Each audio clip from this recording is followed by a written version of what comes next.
Well, Crime Victim Services has been helping area families and victims for many, many years. And here to talk about that is Amy Weichart. She is the director of Crime Victim Services.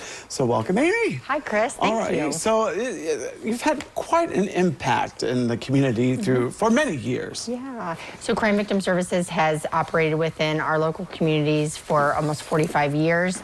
And we take a lot of pride in the impact that we can have on the lives of victims. And that's really an important part of what we do. We like to conduct outreach in our community to talk about the services that we provide.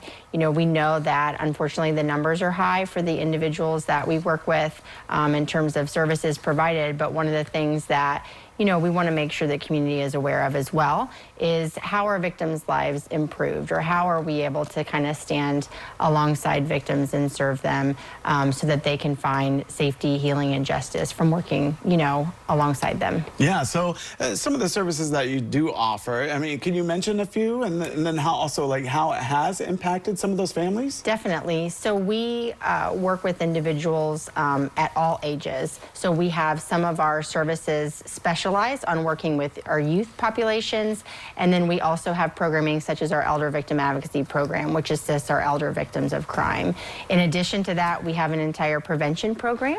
We want to prevent that victimization from occurring before it begins, and so that's a big part of our programming now.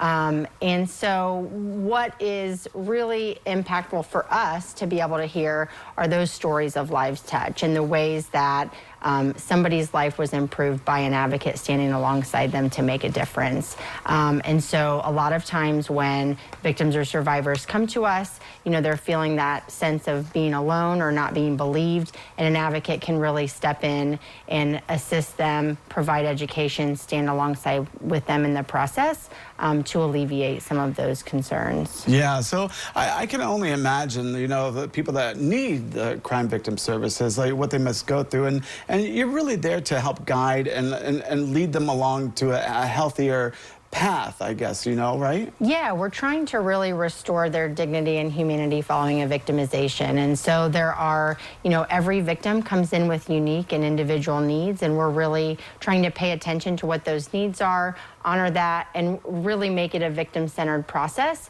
So some victims want a lot of participation as they navigate processes going forward. Some, want just mainly some education and information to be able to handle things on their own.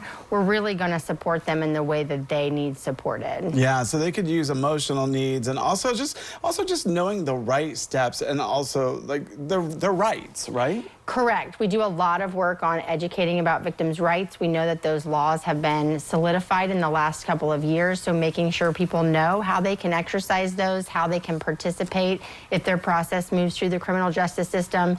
It's very complex if you're not every day a part of it, and so really just giving people that empowerment to know that education for how their case will play out in the system. Yeah, I'm sure it feels good to have somebody to advocate for you, just to be by your side through whatever may be going on, some trauma or whatnot. Yeah, we see people sometimes in the most difficult days of their life, and so having somebody to recognize and believe their story, hear them, and to be able to guide them along next steps is really, really drives us and our mission forward. Yeah, and if anybody needs to get in touch with Crime Victim Services, they could go to the website crimevictimservices.org, or also call the number.